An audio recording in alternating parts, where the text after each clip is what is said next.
Hey, beautifuls. Hope you guys are doing great out there. This is Love Fully Alive, and we are glad that you have stopped by. If you haven't heard about it all, we are talking about love. I know the month of May is usually focused on mothers and Mary, and one of the best things I can hang on to when it comes to our Blessed Mother, and even mothers in general, is for her and for them all to teach us wisdom and to teach us love. And so we're going to continue with that and focus on the love. What does authentic love look like? And what the heck does endless and trusting have to do with love? If you have not yet, go ahead and subscribe to Love Fully Alive and turn on notifications so you will be notified each time we upload a new video. But we are grateful that you are journeying this with us, are learning and growing right along with you. And that's what's so important about this. It is about building a community, and we hope that you enjoy and you find this helpful. So let's talk a little bit about endless. What does this endless have to do with authentic love? Well, authentic love is faithful. It's endless. One of the biggest things that I realized about love was the fact that committed love means that I am not going anywhere. I will not give up on you. We are in this together, and not against each other, but together for each other, to better one another. And so an endless kind of love is the same kind of love that Christ came to show us. He came to give us. He promised that he will not forsake nor abandon us. And that is how I see our marriage now. It wasn't like that in the beginning, so we're going to talk a little bit about that.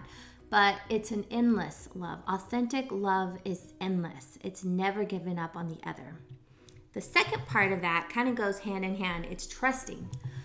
Authentic love is trusting the other with my life, trusting the other with my all.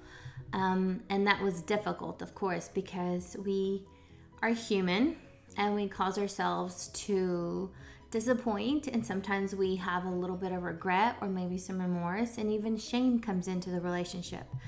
Anytime mankind is involved, and by mankind I mean woman and man, our nature is this rupture within the relationship, and that's not a good thing, but it is a natural thing. That's how it is with us. So we are going to disappoint. We are going to let people down. We are going to upset someone without even wanting to or meaning to. So we have to learn how to trust. And authentic love demands that we are trusting of the other. Why is that so important? Because we have to trust the other to help us bring out the best in ourselves. Okay, so I have to trust my beloved in the big and the small things. And that means I trust that he's going to be there. Trust in him to allow myself to be open to him, to be vulnerable, to allow him to assist me, to allow him to help me, to allow ourselves even to be that help and to offer that help. That takes trust.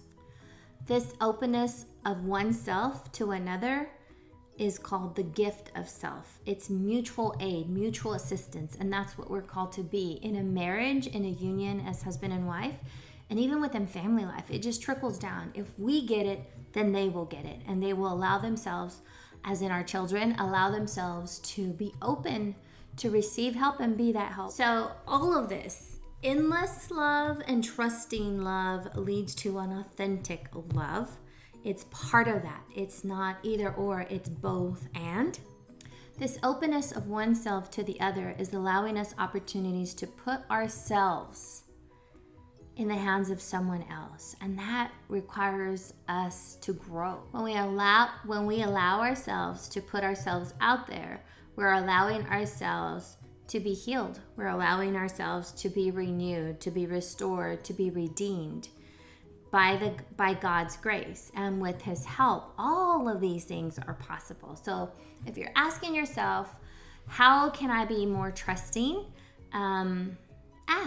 Ask out loud, reflect, pray on it, seek God's guidance in it, and ask for his wisdom on how to accomplish that, how to get that done. And remember, start out with the small things. Allow yourself to receive and be received as a gift for the other. that is authentic love, brothers and sisters, and that is what we're called to live out fully. It means to live this love fully alive with no regret, no shame, and no remorse, freely moving and living, breathing in that love. I want to leave us with this quote from Mother Teresa of Calcutta, who says, "For love to be real, it must cost. It must hurt. It must empty us of self. For love to be real, it must cost. It must hurt. It must empty us of ourself."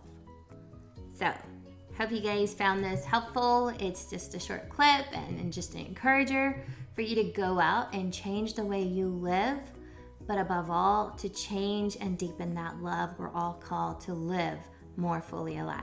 So, if you haven't, go ahead and subscribe. Give us a thumbs up if this was helpful. Thank you so much for joining us, and we'll catch you on the next one. Love you. Goodbye, and God bless.